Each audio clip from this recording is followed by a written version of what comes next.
do we have non-violent thoughts? Because sometimes when you're with somebody, you might not say it, but you might like get angry within and have bad thoughts. And how do we stop us from having negative and violent thoughts?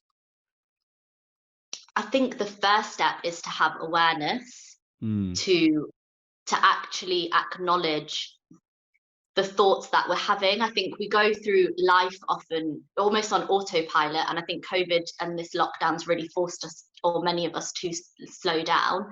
So I think it's about being aware of your thoughts and then starting to question them and think about them on a deeper level. You know, how often do we actually analyze our thoughts? A lot of us go through life thinking that our thoughts are facts, whereas Mm. actually they're not. They're just thoughts. And where have they come from?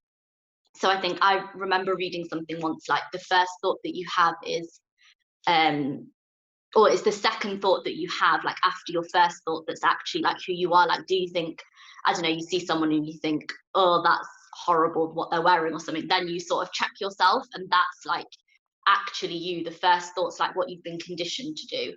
Mm. So I suppose it's sort of questioning, and it's that introspection, which is also what yoga is. You know, it's a really deep self-introspective journey. And once you begin to question, you'll slowly begin to, I suppose, change those thought patterns. But it's not something that's going to happen overnight. You know, we've been this way for 20, 30, however many years. Mm. So it is going to be a slow process, but it's definitely like a really important one. Yeah, I think that's a really interesting, and I think we could spend an hour just talking about this, to be honest, about the whole Yeah. introspective nature of, because it's so true. Like when I was teaching as well, and I had kids in my class, and they were so like lack of self-awareness, and it's not their fault. Mm, Like they've not been taught how to be self-aware, how to analyze themselves, or why am I feeling like this, mm, or why am I thinking like this today? And we don't have any of that in school. And even when I speak to some of my friends who are in the 30s now, and I ask them about introspection, they don't even know what that word means and what it means to be introspective. And I think there's yeah. such a lack of that in our society. And I think you're right about the whole thoughts thing. I think with yoga and in the Eastern world, we don't pay too much attention to thought. Like there's a whole life beyond thought, and which we're trying to access to the yoga asanas and stuff that I think you'll definitely speak about. But in the West, thought has become this um highest place in society, right? Like all our intellectuals are the ones that we are renowned and stuff like that, where we where we think thought is the ultimate. And that is something that yoga tries to break down, or tries to make us look beyond. Yeah, Mm. yeah, I think definitely. And I think another thing is sort of thinking about how your thoughts and then your speech and your actions sort of, are they in line? Because Mm. often we'll be thinking one thing, we'll be doing another, and we'll be saying another. And, Yeah. you know, that's where that sort of, I suppose, like mismatch or you know, when you're sort of like living life and you feel like life's happening to you, not for you, like you're not in control. And although we're never really in control, you know, the only thing we can really control is our response to anything. But when it sort of feels like that, I think that's where that anxiety and what have you can develop from.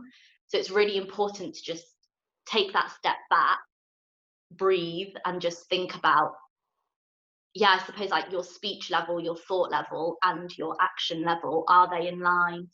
And if not, you know, why not? How can you sort of get them more Mm. um together? Yeah, cohesive, right? Like, and it's so true.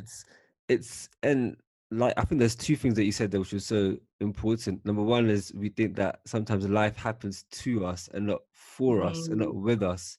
And there seems to be this constant battle of getting through life, right? Like, because we don't know what tomorrow is going to bring. And I think like coronavirus has definitely shown us that life can throw these unexpected things. So mm. um how do we make life work for us? Well, that's a million-dollar question. I think Yeah. I think it's about sort of what we were saying, that introspection, that just taking a moment to really think about what you want. I think in the West, we're always taught to look outside ourselves for all the answers, and as though, you know, this book or follow this path and then this, you know, this will happen. You know, go to school, you go to uni, you get a good job, you get married, you have kids, and then you'll be happy. But you know, that's not true. It's not that like any of these things are going to necessarily make you happy, and as soon as you get to that one thing that you thought would make you happy, you're already looking to the next thing. Like we're constantly like on this conveyor belt or this treadmill, like trying to get to the next thing, that we don't appreciate the things that we have, or you know, the moment that we're in, which is what we once wanted.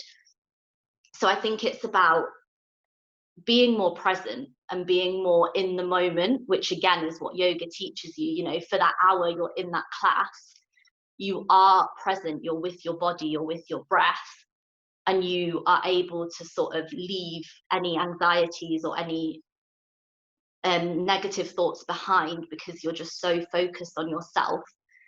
So I suppose, yeah, like being present and being more introspective and thinking about the present and your values and what is truly going to make you happy and feel content. Because really we don't need a lot to be content. We're just fed this idea that we do.